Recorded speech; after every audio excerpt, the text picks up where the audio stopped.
Well, the good news, we had a winning homestand. We went 5-4 in the homestand against three real good hitting teams.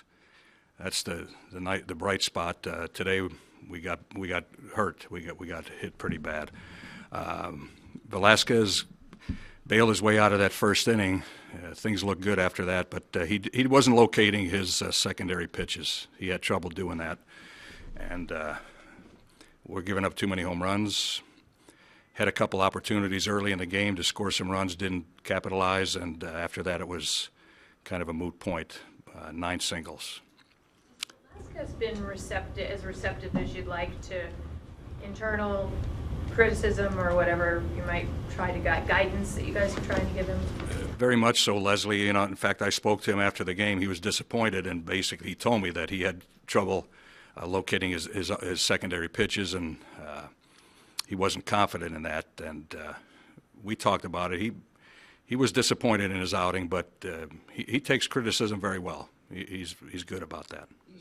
He's coming up on his career, the most innings he's thrown in his career. Do you see any signs of him wearing down at all, or? I don't. He had that last inning. He went back out. He looked real sharp. He was pleased with that, and I said, "You should be." And I told him to enjoy learning about climbing the ladder. Enjoy the fight, the struggle to get to where you want to be, because he's going to be real good at one point, and he's got to keep battling and working at it. But no, he doesn't show any fatigue for me. He's not hitting 96, 97, but I think it's because he's working so much on his secondary stuff and his two-seamer and his changeup that if he had it, he has it if he needs it. Do you think at times he struggles to pitch to contact a little bit? The strikeout numbers have been there. Third straight multi-home run game against him today. I don't know what he would say, but the tendency for a lot of young pitchers is to pitch away from contact. With their good stuff, they have success in the minor leagues, come up here and think they have to make perfect pitches, and very often it looks like pitchers pitch with an 0-2 count on the hitter all the time.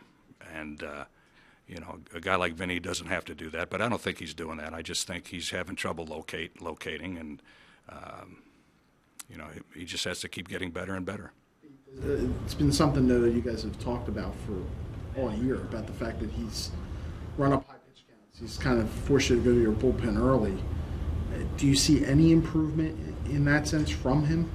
Very little, but he has to be more efficient with his pitches and get that pitch count down exactly. And I think that's it just comes from the fact that he's not locating, getting behind early, and trying to make perfect pitches. I think he got hit a couple times, and maybe with his good fastball, and I think he might be a little concerned about that, but he shouldn't be. When you throw 94 plus up to 97, you can challenge hitters more, and then you use your secondary stuff to get them out with, as well as your fastball. But who knows? I think everything boils down to command for a pitcher. If he can command his fastball and his secondary pitches, he's going to be really good.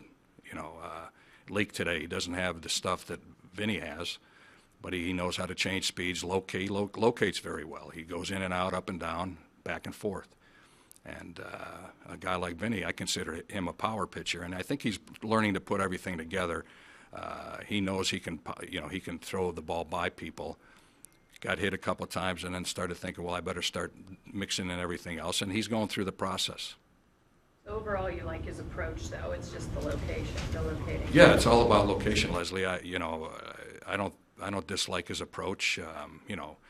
I'd like to see 96, 97 every time he throws his fastball, but that isn't always beneficial when you're a starting pitcher.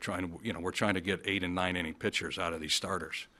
So there's some finesse, or quite a bit of finesse, is involved in getting to that point.